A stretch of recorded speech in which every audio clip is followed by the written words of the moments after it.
होगा। याद रहे कहीं भटकना नहीं। ओ, विशेषकर इस अनंतहीन पीड़ा के महासागर के निकट। ये बहुत ही गहरा है। ये तो एक गंदा सा तालाब है, इसे पीड़ा का महासागर क्यों कहना? उस महासागर से योद्धा योगियों की शत्रुता है। अपने चरम पर भी उसे पार करते हुए मुझे कठिनाई हुई। आचार्य जी दुर्बल है, फिर भी झूठ बहुत बोलते हैं, किंतु अब मैं इनकी शरण में हूँ तो मुझे झुकना ही होगा। मैं यहाँ तपस्या करूँगी और मजबूरन इन्हें आचार्य कहूँगी। मेरे चरम पर ये मेरे चरणों में होंगे, मेरी शक्ति से भयभीत होंगे, मेरी चमक से चकरा जाएंगे। सुनो, मेरी बात याद रहेगी ना?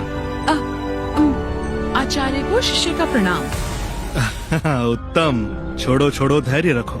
इनसे क्या ही विवाद करना, जाने दो। शिष्य, इस कुटिया का निर्माण मैंने कुछ दिन पहले ही किया है। तुम अपनी माता के साथ वहीं पर रहोगी, उसी कुटिया में। ये झोपड़ी क्या ये रहने योग्य है भी? क्या गुरुकुल में और कोई स्थान नहीं है? मुझे ऐसी जगह बिल्कुल नहीं रहना, समझे? मेरी कुटिया तो आकाश के महलों से भी बहुत उत्तम है। ये झोपड़ी पालतू कुत्ते की कुटिया से भी बदतर है। चलो चले यहाँ से, हमें देव शास्त्र जाना चाहिए। क्या पता शायद केलव जी हमें रहने की अनुमति दे दें। चलो जल्दी चलो। माँ, मैं यहाँ साधना करने आई हूँ, आप समझिए। शिष्य, तुम केवल 9वें स्तर पर हो, इसे नहीं संभाल पाओगी, ये तुम्हें घायल कर देगी। ये क्या ख्याल है तुम्हारा?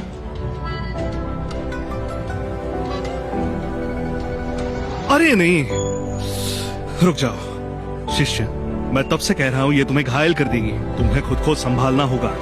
ये बहुत खतरनाक है। मुझे घायल कर सकती है? हाँ,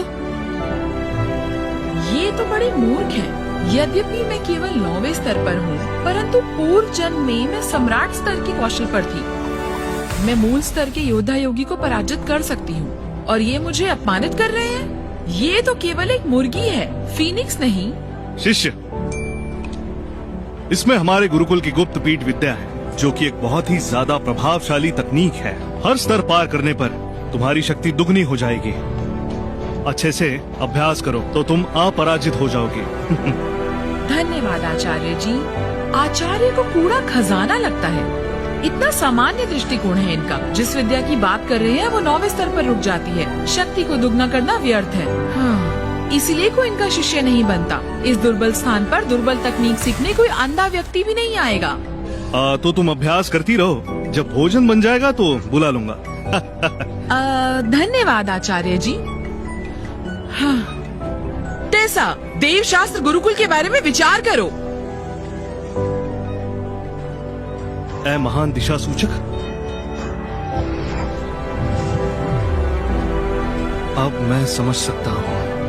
मेरी ऊर्जा शक्ति अब संस्कार के शिखर पर है। मूल धारणा स्थापना के लिए मुझे 5 प्राकृतिक विशेषों वाले शिष्य चाहिए। टेसा लैंग के पास अग्नि शक्ति है, फिर अब मुझे केवल 4 शिष्य और चाहिए। शीघ्र इस दिव्य फिनिक्स को भूनता हूँ। मेरी शिष्य भाग्यशाली है, उसे पहले दिन फिनिक्स का मांस मिलेगा। आचार्य, मैं एक दिव्य पक्षी हूँ। मेरे शरीर का सर्वनाश करने पर भी मेरी आत्मा का विनाश नहीं होगा। रस्सी जल गई पर बल नहीं गया। मैं अमर हूँ। मैं तुम्हारे हृदय को भयभीत करूंगी, उसे चूर चूर कर दूंगी। शांत मृत पक्षी, मृत्यु के बाद भी इतनी बातें। तुम्हारा पंख दिव्यता का सार है। तुम्हारे पंख मेरे शिष्य को बल प्रदान करेंगे, और तुम्हारी हड्डियां बहुत ही शुभ और शुद्ध मानी जाती है। मूल स्थापना के लिए उत्तम सामग्री है, मेरे शिष्य की सहायता के लिए। अरे छोटी फिनिक्स, मेरे शिष्य की शक्ति बढ़ा दो, वो बहुत प्रसन्न हो जाएगी। अब तेल मसाले डाले जाए।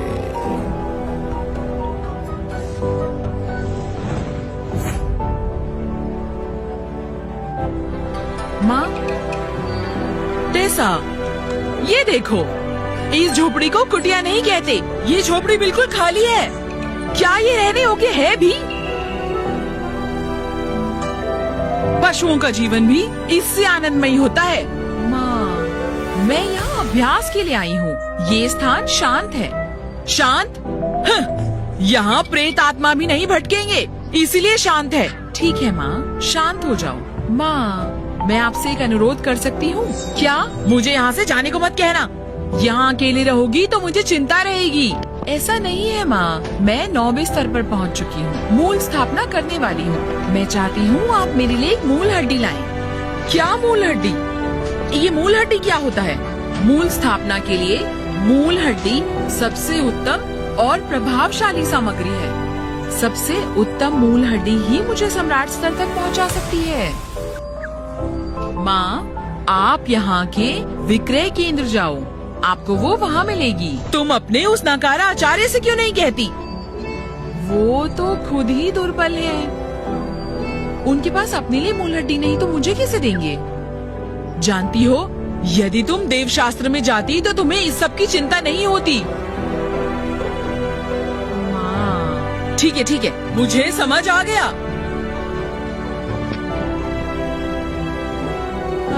अब मिली शांति।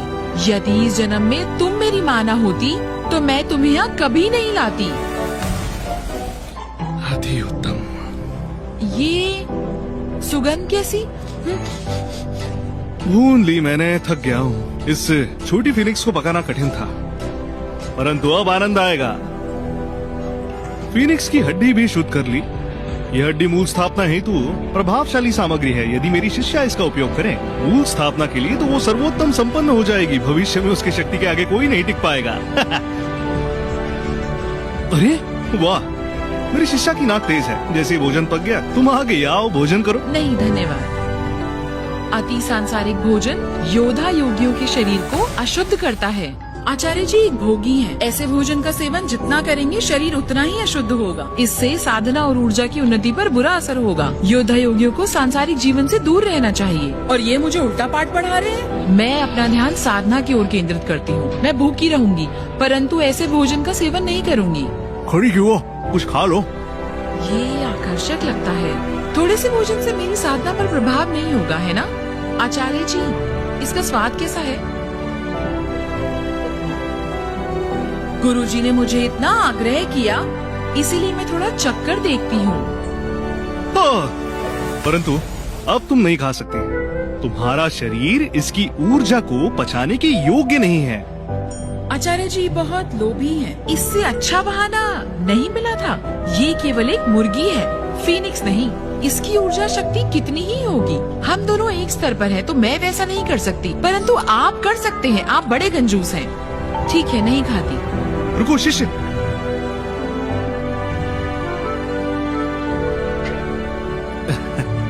लो इस मुर्गी के तेल को ले जाओ। याद रहे, प्रतिदिन केवल थोड़ा सा ही खाना।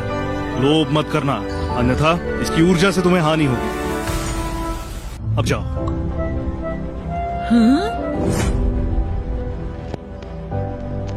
तेल का प्रतिदिन सेवन करना है? यदि भोजन नहीं देना था तो कह देते। इसीलिए पिछले 10 वर्षों में यहाँ केवल मैं ही आई हूँ। जैसे ही मैं मूल स्थापना संपन्न करूँगी, 10,000 मुर्गियाँ आपको भेंट करूँगी, ताकि आपको मेरी शक्ति का अनुभव हो। केवल एक बूंद तेल, कुत्ते भी इसे अस्वीकार करेंगे। देख लेना आप, कंजूस कहेंगे।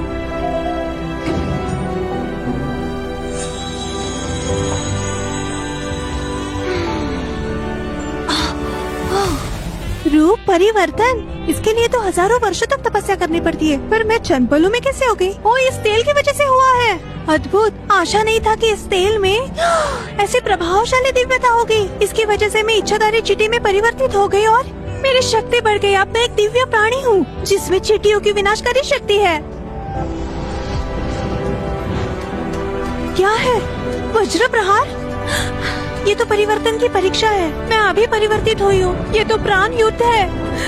क्या परिवर्तित होते ही मृत्यु का शिकार बन जाऊंगी? क्या ये मेरे जीवन का अंत है?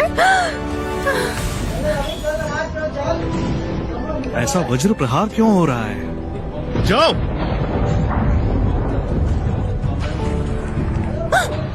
ये एक दिव्य मनुष्य है या एक शक्ति है? स्वर्ग के व्यर्थ नियम, इन्हें तो नष्ट हो जाना चाहिए। धन्यवाद दिव्य मनुष्य तेल के लिए और वज्र प्रहार से मेरी रक्षा करने के लिए। मैं इच्छाधारी चींटी प्रण लेती हूँ कि इस गुरुकुल की सदैव रक्षा करूँगी। तेल मैंने कब दिया?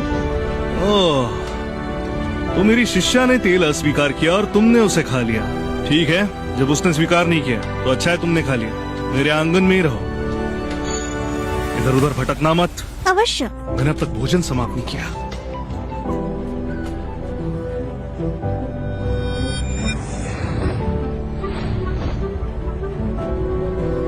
ये तो एक दिव्य लोक का अंश है। मैंने कभी नहीं सोचा था कि मुझ जैसे चींटी को ये अवसर प्राप्त होगा। चलो ठीक है, तो अब से इस स्थान पर हमारा राज होगा। सुनो युवती, क्या कहा तुमने? चींटी का राज? हम जैसे दिव्य प्राणी भी यहाँ राज करने की चेष्टा स्वप्न में भी नहीं करते। और तुम्हारा ऐसा दुस्साहस? श्वेत व्याघ्र, नीलांबर ड्रैगन और काला कुर्म, ये आचार्य जी तो दिव्य प्राणियों को पालतू पशुओं की तरह पालते हैं।